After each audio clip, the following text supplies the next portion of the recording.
Pessoal, agora nós vamos implementar a nossa fila, tá? Para implementar a fila, pessoal, o que eu vou precisar? Bom, eu primeiro vou precisar de um vetor, né, onde eu vou gravar os valores da minha fila. Então aqui eu vou criar um vetor de inteiros, certo? Eu preciso indicar também, pessoal, qual a capacidade da minha fila, certo? Preciso manter essa informação. Preciso manter também a informação de qual o tamanho atual da minha fila, quantos itens eu tenho na minha fila, certo?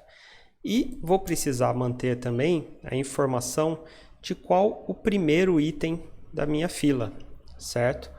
Como eu mostrei para vocês no vídeo passado, a implementação da fila com o vetor, né, ela não é tão simples, ela é implementada de maneira rotativa, né? Para que a gente possa ir aproveitando os itens do vetor, tá? Então, por isso a gente tem que ter sempre, né, essa indicador aqui dizendo quem é o primeiro item da minha fila, certo? E para armazenar, né, para saber em qual posição eu vou armazenar um item, eu preciso dizer também, né, onde é o final da minha fila. Então eu vou colocar aqui int último para que a gente armazene, né, essa informação para saber qual é a última posição da minha fila, tá? Bom, então essas são as informações que eu preciso para implementar a fila. Agora vamos começar. Vou começar aqui pelo construtor. No construtor, pessoal, eu vou inicializar a capacidade com o valor que o usuário passou, certo? Eu vou inicializar o nosso vetor como um novo vetor de inteiros de tamanho igual a capacidade, certo? Aqui eu estou usando this porque eu já tenho aqui, né, o argumento capacidade, certo? O parâmetro capacidade. Então, como eu tenho o mesmo nome, né, eu estou usando o this. Aqui no caso do vetor, como o vetor não existe aqui dentro, né, do construtor, só aqui na classe, então eu posso usar diretamente aqui o nome, né, da propriedade, sem precisar colocar o this na frente. Não faz mal também colocar o this, tá? Mas nesse caso aqui é mais simples não colocar. Tudo bem? Bom, então eu já tenho a capacidade e tal. O tamanho, né, no caso, quando nem preciso do this, quando a gente acabou de criar a nossa fila, o tamanho é 0. Certo? E o último item, né? Aliás, o primeiro item, para a gente começar, vai ser, né, o primeiro item do vetor, que vai ser o 0, a posição 0.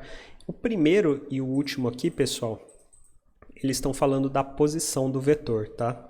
Então, o primeiro item da minha fila, no caso eu ainda não tenho nada, a gente vai colocar como se fosse o 0, certo? E o último item da minha fila, a gente vai colocar aqui como se fosse lá o último item do vetor, que vai ser o capacidade menos 1, certo? Se eu criei um vetor com 5 posições, a última posição desse vetor é a 4, tá? Mas isso aqui a gente vai rever, né, várias vezes aí. Bom, as duas funções mais fáceis da gente implementar, né, os dois métodos mais fáceis da gente implementar é o está cheia e o está vazia, certo? Como que eu implemento o está cheia? Eu olho se o tamanho da fila é igual à capacidade. Então aqui eu vou simplesmente retornar tamanho é igual à capacidade, ou seja, isso aqui é o está cheio. Tá? Poderia até fazer assim para ficar mais legível, né? Colocar assim, cheio igual a... Tamanho é igual a capacidade. Então, por exemplo, se a capacidade é 5 e o tamanho, né, eu tenho 5 itens armazenados, 5 e 5 são iguais, cheio é verdadeiro, então está cheio. Retorne cheio, tá? É a mesma coisa, tá, pessoal? Só mostrando aqui para vocês que talvez desse jeito fique um pouco mais legível. Mas... ou talvez as pessoas não estão, às vezes, muito acostumadas, né, a fazer esse tipo de atribuição, usar aqui um operador de comparação, né, que vai retornar um valor verdadeiro ou falso aqui para o cheio. Talvez a forma mais legível seria eu fazer desse jeito, né? If tamanho igual a capacidade, então return true, tá? Se não, return false. Ou seja, se o tamanho está igual à capacidade, está cheio. Se não, não está cheio, tá? Isso aqui, pessoal, é a mesma coisa que aquilo que eu fiz. Return tamanho igual à capacidade, tá? Conseguem entender aqui? Tá? Agora ele marcou com erro ali, porque eu tenho 2 returns. Aliás, porque isso aqui nunca vai ser executado, na verdade. Mas aqui, ó, o que eu estou fazendo eu faço essa comparação. Essa comparação é true ou false. É true, retorno true. É falso, retorno falso. Aqui eu estou fazendo a mesma coisa. Comparo. Se a comparação for verdadeira, eu retorno verdadeiro. Se a comparação for falsa, eu retorno falso. Tá? Vou deixar desse jeito aqui que fica mais legível. E aqui, pessoal, é o contrário, né? Aqui eu vou verificar se o tamanho é menor do que a capacidade. Se o tamanho for menor do que a capacidade, né? Aliás, desculpa. Aqui não é isso, né? Aqui eu não quero ver se não está cheia. Eu quero ver se está vazia. Estou fazendo coisa errada aqui. Aqui o que eu tenho que comparar é se tamanho é igual a 0. Se não tem nada na fila. Se não tem nada na fila, retorno true. Se não, retorno falso. Certo? Então aqui eu verifico se ela está cheia. Aqui eu verifico se ela está vazia. Tá? Eu fiz essa confusãozinha aqui, pensando, né? A gente às vezes, sem pensar, fala, bom, está vazia ao contrário de está cheia. Então, se o tamanho for diferente da capacidade, for menor do que a capacidade, é porque ela está vazia. Não, não é isso. Tá? Cheia é quando chegou no limite e vazia quando não tem nada. No meio do caminho a gente tem aí a possibilidade dela não estar nem cheia nem vazia. Certo? Agora eu preciso implementar aqui, né, os 2 métodos, enfileirar e desenfileirar, certo? Bom, pessoal, para enfileirar, a primeira coisa que eu preciso saber quando eu vou enfileirar é se a fila já não está cheia. Se ela já estiver cheia, eu não posso enfileirar. Então eu vou vir aqui e vou testar. Se está cheia, então não faz nada, retorna, acabou aqui. Se está cheio, eu não tenho mais onde colocar, então acabou a execução aqui, certo? Ou eu posso lançar um erro aqui, tentou enfileirar numa fila cheia, alguma coisa assim. Por enquanto eu vou ignorar o erro, vou só retornar, certo? Bom, agora eu preciso saber aonde eu vou colocar o item. Se ela não está cheia, eu preciso saber onde eu vou colocar o item, né, que eu vou enfileirar, tá? Para isso, eu tenho esse marcador aqui, o último, tá? Só que antes de enfileirar, eu tenho que recalcular, né, qual que é essa última posição. E como que eu sei qual é essa última posição, pessoal? Aqui tem um truque. A gente pode fazer assim, ó, tamanho. Tá? Eu vou fazer e depois eu vou explicar o que eu estou fazendo. Igual a tamanho... Opa, desculpa não. Cheio das confusões aqui. Não é tamanho, é o último, né? Eu vou enfileirar sempre na última. Então, último igual a último mais 1. E aí eu vou usar esse operadorzinho aqui, ó, que é um módulo, e vou dividir, né? Vou pegar o resto da divisão, na verdade, pela capacidade, tá? O que é esse operador de módulo, tá? Esse operador, pessoal, ele retorna para a gente o resto da divisão inteira. Então, eu tenho a capacidade, que é um número inteiro, eu tenho o último mais 1, que é um número inteiro, tá? Ele vai dividir o último mais 1 pela capacidade e vai retornar o resto. Vamos ver como isso aqui vai funcionar? Ó, vou abrir um comentário aqui embaixo, né? Aqui em cima, na verdade, fica mais fácil, onde a gente vai colocar aqui alguns possíveis valores. Então, eu acabei de criar uma fila, vamos supor que é uma fila de 5 posições, certo? eu acabei de criar essa fila, e aí quando eu criei aqui, ó, quem que vai ser o último? Se a fila tem 5 posições, o último vai começar como 5 menos 1, ou 4, certo? Então, o último caso é igual a 4. Aí, quando eu rodar isso aqui, pessoal, o que que vai acontecer? Eu vou fazer assim, ó, o último é igual ao valor atual, que é 4, mais 1 módulo de 5, que é a capacidade, certo?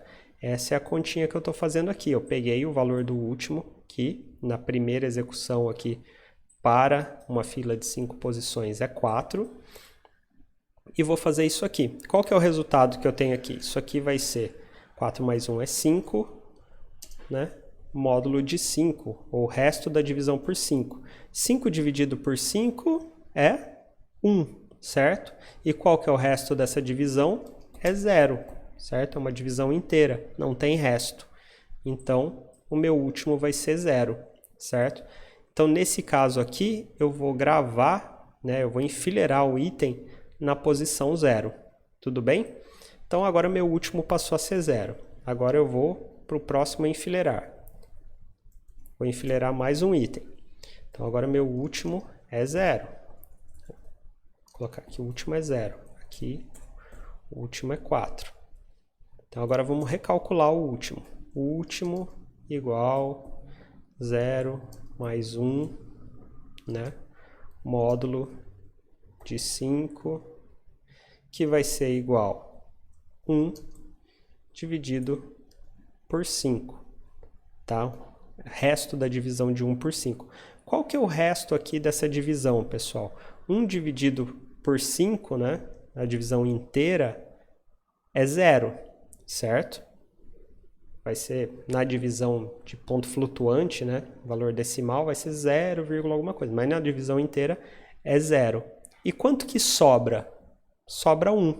O resto da divisão é 1, tá? Então, o último vai passar a ser 1. E aí eu vou gravar no 1 e assim por diante. Então, pessoal, o que o operador de módulo aqui permite que a gente faça, né? Quando eu divido um número qualquer por outro, né, número, pego o resto dessa divisão, esse resto vai ser sempre um número entre 0, né, e, no caso, o valor menos 1, né, 0 e 4. Como assim? Vamos pegar aqui o último caso. Bom, o último seria esse, né? Vamos pegar o caso aqui quando o último for 3, tá? Vamos supor que chegou lá na frente, o último agora é 3. Como que vai ficar essa conta? Último igual a 3 mais 1 módulo da capacidade, que é 5, certo? Isso aqui vai ser igual a 4 módulo de 5. O que vai acontecer aqui? 4 dividido por 5 é 0, o resto dessa divisão é 4. Então, aqui eu tenho 4. Quando o último já chegar no 4, vai começar tudo de novo, porque aí vai ser 4 mais 1, né? Aquela continha que a gente já fez. Módulo de 5 vai ser igual a 5 módulo de 5, que é 0. Então, tá vendo? Ó, essa conta aqui, ela vai rodando, né, entre 0, 1, 2, 3, 4, 0, 1, 2, 3, 4. E assim a gente consegue, né, ir reaproveitando os itens do nosso vetor, certo? Pessoal, não vou mentir para vocês, a primeira vez que a gente olha para isso aqui, né, para algumas pessoas é complicado, demora para entender, mas depois, conforme vocês vão usando, vocês vão ver que é muito simples, tá? É a mesma, é o mesmo princípio que a gente usa para saber se um número é par ou ímpar, tá? Se eu pegar qualquer número, vamos lá, 5, e fizer módulo de 2, né? Pegar o resto da divisão por 2, o que a gente vai ter? 5 dividido por 2, divisão inteira, qual que vai ser o resultado? Vai ser 2, certo? E quanto que falta? 2 vezes 2 é 4, certo? E quanto que falta? Qual que é o resto? É 1. Então, 5 módulo de 2 é 1. eu sei que esse número 5 é ímpar. Se eu fizer isso aqui com qualquer número par, o resultado vai ser 6 módulo de 2. Bom, quanto que é 6 dividido por 2? É 3, né? 3 vezes 2, 6. Então, o resto é 0. Então, qualquer número que eu pego o módulo, né? O resto da divisão por 2, ele vai me dar um resultado que é 0 ou 1. Se é 0, a gente sabe que é par, porque é divisível por 2. E se for 1, a gente sabe que é ímpar, porque não é divisível por 2. Quando ao invés de ter 2 aqui eu tenho 5, o resultado vai ser um número que está sempre entre 0 e 4, certo? Com 2 é 0 e 1, com 5 é 0 e 4. Então o resto é sempre isso aqui, tá? Bom, então vamos lá. Então esse é o princípio que a gente vai seguir. Agora que eu já recalculei o último, a gente vai armazenar esse último. Vou pegar aqui o vetor e vou falar, ó, a última posição do vetor é igual ao valor aqui que eu vou armazenar, certo? E o que mais que eu preciso fazer? Eu preciso pegar o tamanho e incrementar. Então, tamanho é igual a tamanho mais 1. A pessoa vai gravar a aula e esquece de desligar o celular, né? Então, pessoal, continuando aqui. Incrementei o tamanho, tá? Então, isso aqui é toda a minha operação de enfileirar, certo? Agora vamos para a operação de desenfileirar, tá? Bom, quando eu vou desenfileirar, a primeira coisa que eu preciso saber é se a fila está vazia. Se ela estiver vazia, não tem como eu desenfileirar nada, certo? Então aqui eu posso... Vamos lançar um runtime exception aqui. A fila está vazia, certo? Para manter a coisa mais consistente, aqui ao invés de retornar, vamos colocar a fila está cheia, certo? Bom, então, se estiver vazia, eu não tenho que desenfileirar, certo? Agora, se não estiver vazia, aí sim eu vou desenfileirar. E quando eu vou desenfileirar, quem eu desenfileiro? Eu desenfileiro o primeiro item, certo? Então, o item que eu quero desenfileirar, o valor, vai ser igual a vetor primeiro, certo? É o primeiro item. Então, eu acabei de inserir um item, é quem está lá na posição 0. Ah, mas eu inseri 2 itens. Não tem problema. O primeiro não muda, continua sendo 0. A gente só muda o primeiro de posição quando a gente desenfileira, tá? E só muda o último de posição quando a gente enfileira, tudo bem? Então aqui eu já peguei quem é o cara que eu vou desenfileirar aqui. Agora o que eu preciso fazer? Eu preciso recalcular quem é o primeiro, tá? E como que eu faço isso? Da mesma maneira que a gente faz com o último, pessoal, bem simples. Eu pego o primeiro, vai ser o próximo item. Quem é o próximo item? É o primeiro, primeiro mais 1 módulo da capacidade, certo? O resto da divisão pela capacidade. Por quê? Porque se o primeiro for o 4, quando eu somar mais 1 vai ser 5. Não existe uma posição 5 num vetor de 5 posições. E aí quando eu tirar o módulo 5 por 5, ele vai para o 0, certo? Então a gente vai ali rodando, né? Ciclando ali no nosso vetor. O que mais que eu preciso fazer? Reduzir o tamanho. Agora que eu removi 1, tamanho passa a ser igual a tamanho menos 1, certo? E por fim, eu retorno o valor. Pessoal, tá aqui. Essa é a implementação da nossa fila, tá? Acredito que alguns ainda podem ter dúvida, né, nessa continha aqui no módulo, tá? Mas a gente vai usar, né, a fila na prática, a gente vai fazer aí alguns exemplos de uso e aí eu vou mostrar para vocês e quem sabe isso aqui fica um pouquinho mais claro, tá? Esse vídeo já está um pouco longo, né, que foi a nossa implementação, então eu paro por aqui e no próximo a gente continua com alguns exemplos.